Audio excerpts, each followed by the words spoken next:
മുഖ്യമന്ത്രി പിണറായി വിജയന്റെ കാപട്യം CPM-നോളം വളർന്നിരിക്കുന്നു. കാപട്യത്തിൽ പിണറായിയെ മറികടക്കാൻ മറ്റൊരാൾ ആ പാർട്ടിയിൽ ഇപ്പോൾ ഉണ്ടെന്ന് തോന്നുന്നില്ല. പിണറായിക്ക് അഭിനയിക്കാൻ അറിഞ്ഞുകൂടാ, പച്ചയായ മനുഷ്യനാണ്. ഇതാണ് ധാർഷ്ട്യമായി മറ്റുള്ളവർ തെറ്റിദ്ധരിക്കുന്നത് എന്നൊക്കെ കരുതുന്നവരുണ്ട്. എന്നാൽ പിണറായിയുടെ കാപട്യത്തിന്റെ കാര്യത്തിൽ ഇങ്ങനെ ഒരു തെറ്റിദ്ധാരണ ആർക്കും ഉണ്ടാവാൻ ഇടയില്ല.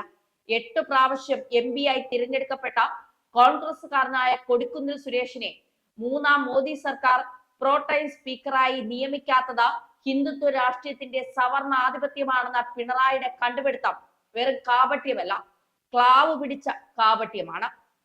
പാർലമെന്ററി കീഴ്വഴക്കങ്ങൾ ലംഘിച്ച് പ്രോടൈം സ്പീക്കറെ നിയമിച്ച മോദി സർക്കാരിന്റെ നടപടി പ്രതിഷേധാർഹമാണെന്ന് പറയാൻ ഈ ആരോപണം വസ്തുതാവിരുദ്ധമാണെങ്കിൽ കൂടിയും പിണറായിക്ക് സ്വാതന്ത്ര്യമുണ്ട്. പക്ഷേ സംഘപരിവാർ പിന്തുടരുന്ന സവർണ രാഷ്ട്രീയമാണ് ഈ തീരുമാനത്തിന് പിന്നിലെന്ന പിണറായി പറയുന്നിടത്താണ് കൊടും കാപട്യമുള്ളത്.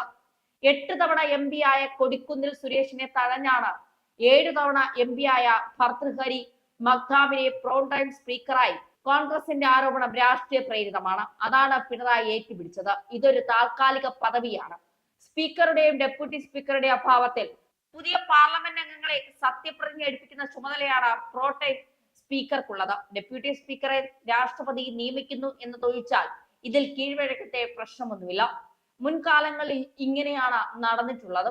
ഈ വസ്തുതകൾ മറച്ചു പിടിച്ചാണ് പ്രോടൈം സ്പീക്കർ സ്ഥാനത്ത് കൊടിക്കുന്നിലിന് പകരം മഖ്താബിനെ തിരഞ്ഞെടുത്തതിൽ പിണറായി സവർണാധിപത്യം ദർശിച്ചത്.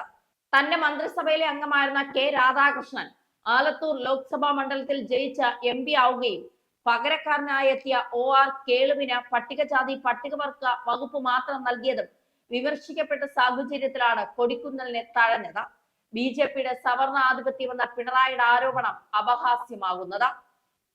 ചേലക്കരയിൽ നിന്ന് ആദ്യമായി തിരഞ്ഞെടുക്കപ്പെട്ട നായനാർ മന്ത്രിസഭയിൽ പട്ടികജാതി വർഗ ക്ഷേമ വകുപ്പും യുവജനകാര്യ വകുപ്പും കൈകാര്യം ചെയ്ത K രാധാകൃഷ്ണൻ പ്രതിപക്ഷ ചീഫ് വിപ്പ് എന്ന നിലയ്ക്കും പിന്നീട് നിയമസഭാ സ്പീക്കർ എന്ന നിലയ്ക്കും പ്രവർത്തിച്ച ആളാണ്.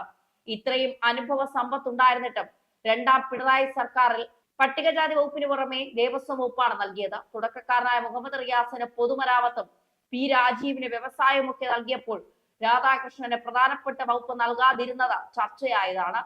ഭരണകാര്യങ്ങളിൽ മറ്റു പലരെക്കാളും പരിചയ സമ്പന്നമായിരുന്നിട്ടും മുൻ MP-യെ സമ്പത്തിനെ രാധാകൃഷ്ണന്റെ തലയ്ക്ക് മുകളിൽ സെക്രട്ടറിയായി പ്രതിഷ്ഠിച്ചതും വിവാദമാവുകയുണ്ടായല്ലോ.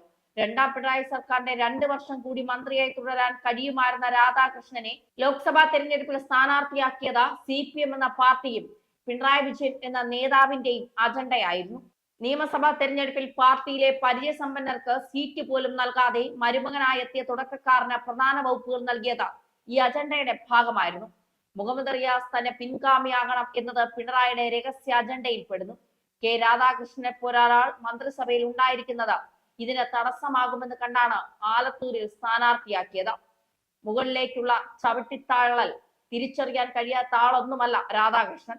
വ്യക്തി എന്ന നിലയ്ക്ക് എതിർക്കുവാനുള്ള ധീരതയോ ചെറുത്ത് തോൽപ്പിക്കുവാനുള്ള പിൻബലമോ ഇല്ലെന്ന് കണ്ട രാധാകൃഷ്ണൻ കീഴടങ്ങുകയായിരുന്നു. ലോക്സഭാ തിരഞ്ഞെടുപ്പിൽ ഇടതുമുന്നണി വലിയ വിജയം നേടുമെന്നായിരുന്നു CPM-ന്റെ പ്രതീക്ഷ. ആലത്തൂരിൽ രാധാകൃഷ്ണൻ ജയിക്കുമ്പോൾ മാന്യമായി ഡൽഹിയിലേക്ക് പറഞ്ഞുവിടാമെന്ന് കണക്കുകൂട്ടി. അഥവാ തോൽക്കുകയാണെങ്കിൽ അതോടെ വടകരയിൽ KK ശൈലജയ്ക്ക് സംഭവിച്ചതുപോലെ പ്രതിച്ഛായ നഷ്ടപ്പെടും. രണ്ടിലേത് സംഭവിച്ചാലും പിണറായിയുടെ അജണ്ട വിജയിക്കും. രാധാകൃഷ്ണന്റെ പിൻഗാമിയായി മന്ത്രിസഭയിലെത്തിയ OR കേളുവിന് നൽകിയത് പട്ടികജാതി വർഗക്ഷേമ വകുപ്പ് മാത്രം. ഭരണപരിചയം ഇല്ലാത്തതാണ് കാരണമെന്ന കേളുവിനെ കൊണ്ട് തന്നെ പറയിപ്പിക്കുകയും ചെയ്തു. ഈ മാനദണ്ഡം മുഹമ്മദ് റിയാസിനും രാജീവിനും എന്തുകൊണ്ട് ബാധകമായില്ല? BJPയും മോദി സർക്കാരും ദളിത് വിഭാഗങ്ങളെ അവഗണിക്കുന്നു എന്ന പാർട്ടിയാണെന്ന് പിണറായി വിജയൻ കരുതുന്നുണ്ട് എങ്കിൽ അതിനേക്കാൾ വലിയ നുണയില്ല. ചരിത്രത്തിൽ ആദ്യമായി ഒരു ദളിതനെ ദേശീയ അധ്യക്ഷനാക്കിയ പാർട്ടിയാണ് BJP. ബംഗാരു ലക്ഷ്മൺ ദളിത് വിഭാഗത്തിൽപ്പെട്ട 2 പേരെ തുടർച്ചയായി രാഷ്ട്രപതിമാരാക്കിയതും BJP തന്നെ. രാംനാഥ് കോവിന്ദും ദ്രൗപദി മുർമുവും. പാർലമെന്റിലെ ദളിത് പ്രാതിനിധ്യത്തിലും BJP മറ്റു പാർട്ടികളെ അപേക്ഷിച്ച് ബഹുദൂരം മുന്നിലാണ്.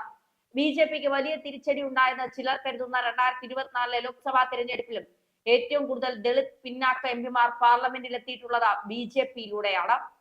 18 ലോക്സഭയിൽ സംവരണ മണ്ഡലങ്ങളിൽ നിന്ന് ഏറ്റവും കൂടുതൽ എംപിമാർ ജയിച്ചു വന്നിട്ടുള്ളത് BJPക്കാണ്, 55 പേർ.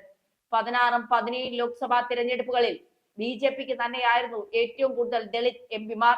ഈ വസ്തുത ഇരിക്കെ BJPയിൽ പിണറായി വിജയൻ ദളിത് വിരോധം ആരോപിക്കുന്നത് ആത്മവഞ്ചനയാണ്. കാരണം അവിഭക്ത കമ്മ്യൂണിസ്റ്റ് പാർട്ടിയുടെ കാലം തൊട്ടുള്ള ചരിത്രമെടുത്താൽ 9 പതിറ്റാണ്ടിന് ശേഷമാണ് ഒരു ദളിതന് CPM പോളിറ്റ് ബ്യൂറോയിൽ പ്രവേശനം ലഭിച്ചത്. മുംബൈയിൽ മത്സരിച്ച BR അംബേദ്കറിനെ കോൺഗ്രസുമായി ഒത്തുകളിച്ച് തോൽപ്പിച്ച ദളിത് വിരുദ്ധ പാരമ്പര്യം CPMന് അവകാശപ്പെട്ടതാണ്.